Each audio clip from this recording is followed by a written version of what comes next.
Bismillahirrahmanirrahim. Assalamualaikum warahmatullahi wabarakatuh. Alhamdulillah, hari ini kita bisa bertemu kembali, kita bisa belajar matematika kembali. Masih melanjutkan materi turunan, ya, turunan fungsi aljabar. Materi yang akan kita pelajari untuk pertemuan kali ini adalah tentang aplikasi turunan. Aplikasi turunan maksudnya adalah kegunaan turunan. Turunan itu fungsi turunan, ya, turunan fungsi aljabar bisa kita terapkan dalam kehidupan sehari-hari untuk apa saja. Itulah aplikasi turunan yang akan kita pelajari. Kalau di dalam buku LKS ada beberapa banyak aplikasi yang bisa dipakai, ada 7 kalau nggak salah itu hitungannya. Yang pertama adalah tentang kemonotonan fungsi, kemudian nilai maksimum minimum, kemudian nilai maksimum minimum pada suatu interval, konsep turunan dalam masalah maksimum dan minimum, terus konsep turunan dalam masalah kecepatan dan percepatan, kemudian persamaan garis singgung, kemudian menentukan laju perubahan nilai fungsi, yang terakhir adalah menentukan laju pertambahan nilai fungsi. Ada 7 aplikasi dalam LKS itu, ya, aplikasi dari turunan fungsi aljabar. Oke, pelan-pelan kita akan coba satu persatu. Tentang yang pertama adalah konsep kemonotonan fungsi. Bicara tentang kemonotonan fungsi, ini ada 2 macam, ya. Ada fungsi monoton naik dan ada fungsi monoton turun. Sehingga di sini ada yang disebut dengan fungsi naik dan fungsi turun. Yang dimaksud kemonotonan ini adalah monoton naik atau monoton turun. Ada 2 versi begitu, ya, 2 jenis. Kapan fungsi itu dikatakan naik, kapan fungsi itu dikatakan turun, ada 2 ini. Jika X1 dan X2 dalam fungsi memenuhi A, ini adalah koefisien X yang bisa dimasukkan pada fungsi, ya. Ini A kurang dari X1, kurang dari E2, dan kurang dari B. A dan B adalah interval, A dan B adalah interval, dan nilai X1 dan X2 adalah di antara A dan B, dan didapatkan Fx1 kurang dari Fx2, maka fungsi itu dikatakan naik. Artinya begini, misalnya di sini ada bilangan, paling kecil adalah A, paling besar adalah B, kemudian di atas A ada X1, di atas X1 ada X2, ya, antara X1 dan X2 berada pada interval A dan B, dan jika dimasukkan ke dalam fungsi, nilainya juga fungsi Fx1 itu kurang dari Fx2, maka fungsi yang seperti ini dikatakan fungsi naik. Ya, kemudian fungsi turun sebaliknya, ya. Jika X1 dan X2 dalam fungsi memenuhi tetap interval A dan B, X1 dan X2 berada pada interval A dan B, jadi A kurang dari X1, X1 kurang dari X2, X2 kurang dari B, maka didapatkan Fx1 lebih besar dari Fx2. Artinya pada saat dimasukkan ke dalam fungsi F, nilai Fx1-nya lebih besar daripada Fx2. Dan fungsi yang seperti ini dikatakan fungsi turun. Dan gambarnya seperti ini. Ini interval antara A, B, ya. Dan nilai X1 dan X2 berada pada interval AB. A kurang dari B, B kurang dari X2, ya. A kurang dari X1, X1 kurang dari X2, X2 kurang dari B. Tetapi pada saat dimasukkan ke dalam fungsi Fx, ya, nilai X1-nya lebih besar daripada nilai Fx2-nya. Ini lebih di atas ini, jadi lebih di atas, ya. Ini Fx1, ya, dan ini Fx2. Ini Fx1-nya lebih besar daripada Fx2. Oke, itu yang disebut dengan fungsi turun. Oke. Suatu fungsi kontinu Fx dalam suatu interval tertentu dikatakan naik dan turun jika, ya, ada syaratnya, ya. Kita kembali. Suatu fungsi kontinu Fx dalam suatu interval tertentu dikatakan fungsi naik jika f aksen x lebih dari 0. Siapa f aksen x? Turunan pertama dari fungsi, ya, f aksen lebih dari 0, dan dikatakan turun jika f aksen x kurang dari 0. Contoh, tentukan interval dari fungsi fx sama dengan x kuadrat min 8x plus 4 agar fungsi itu bisa dikatakan naik dan fungsi itu bisa dikatakan turun. Contoh, ya, ini sudah. Jawabnya gimana? Fx sama dengan x kuadrat min 8x plus 4 kita turunkan menjadi f aksen x. Kemudian f aksen X sama dengan, berarti ini kalau kita turunkan 2X min 8. 4 adalah 0. Ya. Ini turunan f aksen X-nya. Kemudian kita ingat, syarat fungsi itu dikatakan naik jika f aksen X lebih dari 0. Maka ini kita lebihkan 0. 2X min 8 ini lebih dari 0. Sehingga 2X, 8-nya pindah ke ruas kanan, jadi 2X lebih dari 8, X lebih dari 8 dibagi 2, yaitu 4. X lebih dari 4. Kalau kita gambar pada garis bilangan, di sini ada 4, disinilah daerahnya. 4 ke kanan, X lebih dari 4. Oke. Kemudian syarat fungsi turun. Ya, pertanyaannya tadi kan kapan fungsi itu bisa naik, kapan fungsi itu bisa turun. Maka harus kita tahu dulu syarat fungsi turun adalah f aksen X kurang dari 0. Sama seperti tadi, kalau turunannya 2X min 8, maka 2X min 8 kurang dari 0. 2X kurang dari 8, pindah ke ruas kanan. X-nya 8 bagi 2 yaitu 4. Sehingga daerahnya kalau ini titiknya 4, 8 ke kiri, kurang dari 4. Itu ya. Nah, ini contoh pertama. Sekarang contoh kedua. Diketahui fx sama dengan x pangkat 3 ditambah 3x kuadrat min 9x. Tentukan interval x agar fx itu naik dan interval x agar fx itu turun. Jawab, kalau fungsinya ini maka turunannya adalah f aksen x sama dengan x pangkat 3 turunannya 3x kuadrat, 3x kuadrat turunannya 6x, 9x min 9x turunannya min 9. Kita coba sederhanakan, kita bagi 3 semuanya. 3x kuadrat bagi 3, x kuadrat. 6x kita bagi 3, 2x. 9 kita bagi 3, 3. Kemudian kita cari syarat stasionernya. Ya, syarat stasioner untuk mencari interval fungsi naik dan interval fungsi turun. X kuadrat plus 2x min 3 sama dengan 0. Syarat stasioner kan f aksen X sama dengan 0. Ya. Kemudian X kuadrat plus 2X min 3 sama dengan 0. Ini kita faktorkan. Kalau di sini X kuadrat, di sini X, di sini X. Kalau di sini min 3, di sini plus 2, berarti ini plus 3 min 1. 3X dikurangi 1, 2X. Ya. 3 kali min 1 min 3. Sehingga X plus 3 sama dengan 0 atau X min 1 sama dengan 0. X-nya berapa? X-nya sama dengan min 3. Pindah ke ruas kanan. X-nya sama dengan positif 1. Dari min 3 dan 1 kita buat garis bilangan. Letak min 1 dan 3, min 3 dan 1 harus benar ya. Kalau di sini 1 berarti min 3 ada di sebelah kiri dari min 1. Kasih jarak seperti ini. Kita nggak usah menuliskan di sini ada 0, ada min 1, min 2, nggak apa-apa. Di sini 1, di sini min 3. Kita kira-kira. Kalau di sini 1, min 3-nya di mana? Di sebelah kirinya. Oke, betul. Kemudian kita akan masukkan, kita uji coba, karena yang kita cari adalah fungsi naik dan fungsi turun, begitu ya. Fungsi naik jika apa tadi syaratnya? F aksen X lebih dari 0. Ini fungsi naik, F aksen X lebih dari 0. Artinya nilainya lebih dari 0 atau nilai positif. Fungsi turun f aksen X-nya kurang dari 0 ya. Fungsi turun. Ada X-nya min 3 dan 1, min 3 dan 1. Kita ambil bilangan di sebelah kanan 1, ada bilangan berapa? 2 misalnya. Ada 2, 3, 4, kita ambil 2. 2. Masukkan 2 di sini, 2 ditambah 3, 5. Masukkan 2 di sini, 2 dikurangi 1. 1 positif, kalau 2 tambah 3 tadi 5 positif, di sini positif, positif kali positif, positif. Oke. Kalau salah satu sudah kita tentukan daerah ini adalah daerah positif, maka di sini pasti negatif. Dan kalau sudah di sini negatif, pasti di sini juga lagi positif.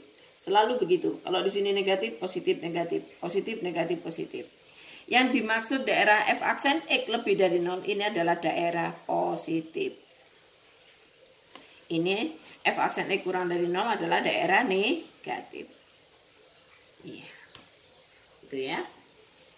Misalnya tadi kita nggak mengambil bilangan sebelah kanan 1. Di antara 1 dan min 3 Bu, gimana? Boleh, silahkan. Di antara min 1 dan min 3, di antara 1 dan min 3 sampai 1, ada bilangan berapa di sini? Ada 0, Bu, ada min 1, ada min 2, boleh. Ambil 0 supaya gampang. Ambil 0, di daerah sini ada 0. Ambil 0, 0 tambah 3, positif. 0 dikurangi 1, negatif. Positif kali negatif, negatif. Ya kan? Iya, kalau sudah negatif, maka di sini pasti positif, Nggak perlu dicoba semuanya. Coba Pang, Bu, di sebelah kiri 3 Pang misalnya min 3 boleh. Di sebelah kiri min 3 ada min berapa? Min 4. Min 4 ke sini. Min 4 tambah 3 negatif. Min 4 min 1 negatif. Negatif kali negatif positif, ya kan? Oke. Jadi untuk menentukan daerah selalu positif atau positif negatif selalu begitu. Silakan mengujinya, dipilih salah satu bilangan pilih salah satu bilangan yang berada di suatu daerah. Ini ada 3 daerah begitu. Oke, kembali. Fungsi naik katanya syaratnya lebih dari 0. F aksen X lebih dari 0. Berarti daerah positif yang dicari ini. Fungsi naiknya adalah ini dan ini. Sehingga jawabannya adalah fungsi fx akan naik pada interval x min 3 ke kiri. Min 3 ke kiri, min 3 ke kiri berarti x kurang dari min 3. X kurang dari min 3. Kemudian, atau x lebih dari 1 ke kanan adalah x lebih dari 1 ke kanan atau x lebih dari 1. Oke. Kemudian fungsi itu akan turun pada interval berapa? F aksen X akan dikatakan turun, fungsi turun jika F aksen X-nya adalah kurang dari 0. Kurang dari 0 adalah daerah negatif. Yang mana daerah negatif ini? Ini daerah negatif, yaitu daerah antara min 1, interval min 1 sampai min 3 sampai 1. Sehingga jawabannya adalah Fx turun pada interval min 3 kurang dari X kurang dari 1. Ya, mudah ya? Oke, bisa. Silahkan dicoba. Oke, yang ketiga adalah titik stasioner dan nilai stasioner. Uji turunan pertama untuk menentukan jenis titik dan nilai stasioner. Jadi kegunaan dari turunan pertama bisa kita pakai untuk menentukan jenis titik dan nilai stasioner. Syarat fx mencapai stasioner, ini syaratnya ya, f aksen x sama dengan 0. F aksen x sama dengan 0. Jika F aksen A sama dengan 0, FA merupakan nilai stasionernya di F pada X sama dengan A. Jika F aksen A kita ambil dari kiri, maka nilainya lebih dari 0. Terus F aksen A kita ambil dari kanan, kurang dari 0, maka AFA merupakan titik balik maksimum. Dan FA adalah nilai maksimum. Kalau kita gambarkan seperti ini, ya. Ini nilai X-nya, ada A dari kiri, ini A dari kanan. Pada saat A sendiri yang menghasilkan F aksen A, ini adalah 0 ya. Ini adalah letak stasionernya. Nah, kemudian kalau kita ambil A dari kiri ke kiri, misalnya kalau ini 5, kita ambil 4 atau 3 atau pokoknya sebelah kirinya begitu ya. Nilai F aksen X-nya adalah positif. Kemudian kalau kita ambil nilai A, titik A ini berapa, kemudian kita ambil sebelah kanannya, maka nilai F aksen A-nya adalah negatif, maka positif 0 negatif ini dikatakan sebagai nilai stasioner, nilai maksimum ya, nilai maksimum, titik balik maksimum di sini. Nah, ini nilai maksimum, titik balik maksimum. Sebaliknya untuk titik balik minimum ya, disebut titik balik minimum, jika F aksen A dari kiri kurang dari 0, F aksen A kita ambil dari kanan lebih dari 0, maka AFA adalah titik balik minimumnya dan FA adalah nilai minimumnya. Di sini, ini nilai stasioner ya. F aksen A sama dengan 0. Kemudian di sini adalah namanya titik balik minimum. Iya. Minimum. Kalau di sana titik balik maksimum. Nah, berarti disinilah nanti nilai maksimumnya, di sini nilai minimumnya. Oke, yang ketiga, jika f aksen A dari kiri kurang dari 0, diambil dari kanan juga kurang dari 0, dan f turunan kedua dari A sama dengan 0, maka AFA merupakan titik belok seperti ini. Nah, gambarnya seperti ini. Kalau A ini f aksen A-nya 0 sama dengan 0, terus diambil dari kiri dari kanan nilainya negatif, ini adalah fungsi turun. Nah, titik belok, dan beloknya adalah fungsi turun. Sebaliknya untuk yang nomor 4, jika f aksen A, ya, ini dari kiri lebih dari 0, kemudian dari kanan juga lebih dari 0, dan f aksen 2 atau f double aksen atau turunan kedua dari A adalah 0, maka AFA merupakan titik belok. Tapi titik beloknya titik belok naik, fungsi naik, ini fungsi turun. Jadi ada 4 gambar seperti ini ya. Ini namanya fungsi naik. Kalau fungsi naik punya titik balik maksimum. Pada saat titik balik maksimum ada nilai maksimum. Di sini nilai maksimumnya. Ini ada titik balik minimum. Fungsi turun ada titik balik minimum. Berarti di sini ada nilai minimumnya. Kemudian ini fungsi turun, ini fungsi naik. Dan titiknya di sini namanya titik belok. Titik belok. Dan ini juga titik belok. Jenis stasioner ya itu ya, ada titik belok, ada titik belok turun naik ya, belok ini fungsi ini fungsi turun titik belok, fungsi naik titik belok begitu ya. Kemudian ini ada titik balik maksimum, ada titik balik minimum. Ini maksimum, ini minimum. Ya.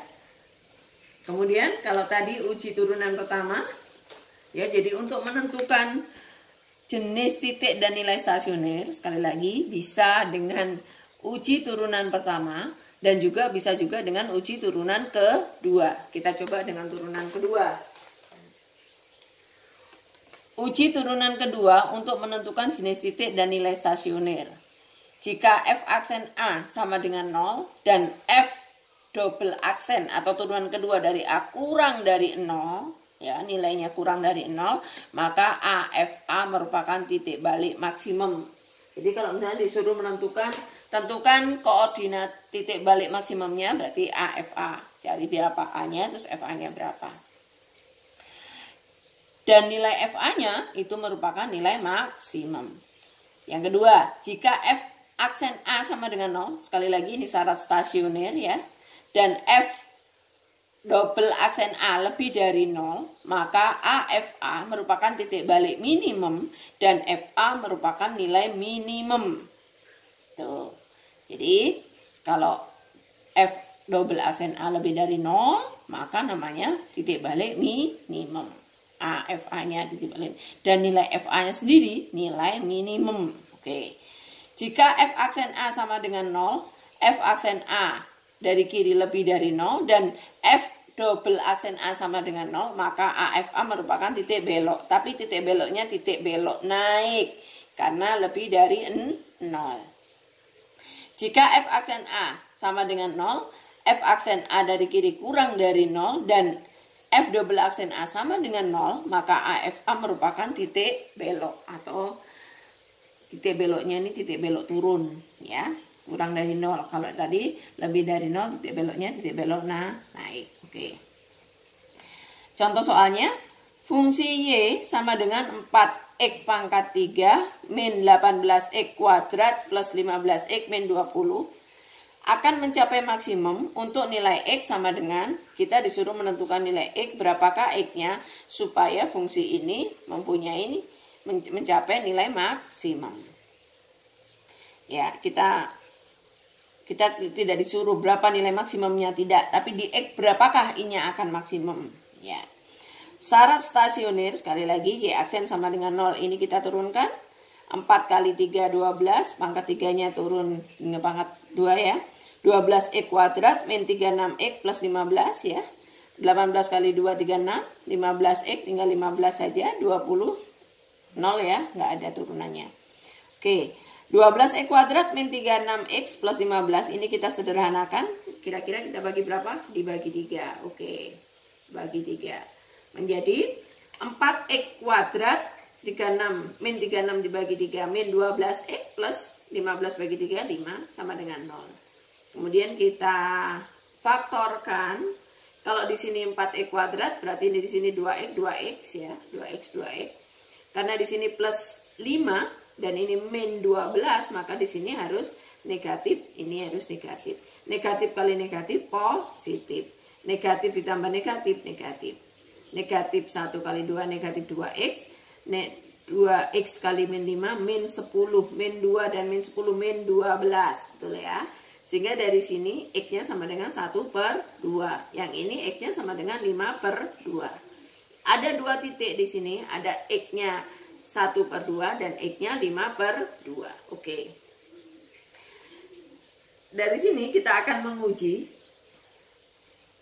di x berapakah, di x setengah kah, atau di x 5/2 kah, fungsi itu akan mencapai nilai maksimum. Atau ya, yang dicari adalah nilai maksimum. Kita coba. Untuk menjawab ini harus kita lihat turunan keduanya. Nah, kalau f double aksen A kurang dari 0, maka namanya adalah nilai maksimum, merupakan nilai maksimum.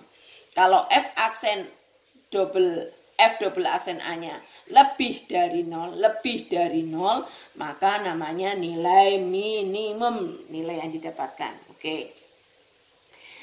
Y double aksen kita turunkan ya. Berarti turunan pertama tadi 12x kuadrat min 36x plus 15. Kita coba turunkan. 12x kuadrat diturunkan 24x. Min 36x turunannya min 36. Kemudian kita masukkan satu per satu. X-nya boleh masukkan setengah atau 5/2. Kita coba kedua-duanya. Y double aksen kita masukkan terlebih dahulu adalah x setengah, berarti 24 kali setengah 12 ya. 12 dikurangi 36 min 24. Bagaimana min 24? Min 24 ini gimana? Kurang dari 0. Kurang dari 0. Kalau kurang dari 0, apa tadi? Kurang dari 0 berarti nilai maksimum. Saya coba sih untuk yang 5/2 gimana? Ya, kita coba masukkan x-nya dengan 5/2. 24 kali 5/2 dikurangi 36. 24 dibagi 2, 12. 12 kali 5, 60. 60 dikurangi 36, positif 24. Kalau positif 24 nilainya adalah lebih dari 0. Kalau lebih dari 0, berarti ini f double aksen A-nya lebih dari 0, nilainya nilai minimum. Yang diminta tadi nilai apa? Mencapai maksimum. Mencapai maksimum berarti nilai turunan keduanya harus kurang dari 0. Kalau kurang dari 0 berarti x-nya di sini siapa? Setengah atau 5/2? Setengah. Jadi fungsi y akan maksimum untuk x sama dengan setengah. Ya. Oke. Untuk hari ini sampai di sini sementara. Jadi untuk yang pertama sekali kita masih belajar tentang kemonotonan fungsi, yaitu fungsi naik dan fungsi turun. Ya. Syarat fungsi naik f aksen x lebih dari 0, syarat fungsi turun f aksen x kurang dari 0. Kemudian syarat stasioner f aksen x sama dengan 0, f aksen A sama dengan 0, f atau y aksen sama dengan 0 ya. Itu adalah syarat stasionernya. Terus untuk menggunakan turunan kedua untuk menentukan apakah titik balik maksimum atau minimum, itu bisa menggunakan turunan kedua f double aksen A kurang dari 0. Kalau kurang dari 0 maka nilainya adalah nilai maksimum dan jenis stasionernya adalah titik balik maksimum. Kalau f double aksen A-nya adalah lebih dari 0, maka jenis stasionernya adalah titik balik minimum dan nilainya adalah nilai minimum. Ya, untuk hari ini sampai di sini. Ibu akhiri sampai di sini. Kalian bisa belajar lagi dari LKS kalian. Kita coba-coba soalnya yang ada hubungannya dengan materi Ibu. Silakan kalau ada pertanyaan, silakan bertanya. Dan kalau masih belum jelas dengan apa yang Ibu sampaikan di sini, silakan diulang kembali videonya atau bertanya secara japri. Ya, Ibu akhiri, mohon maaf jika ada salah dan hilaf, dan Ibu tutup dengan Assalamualaikum warahmatullahi wabarakatuh.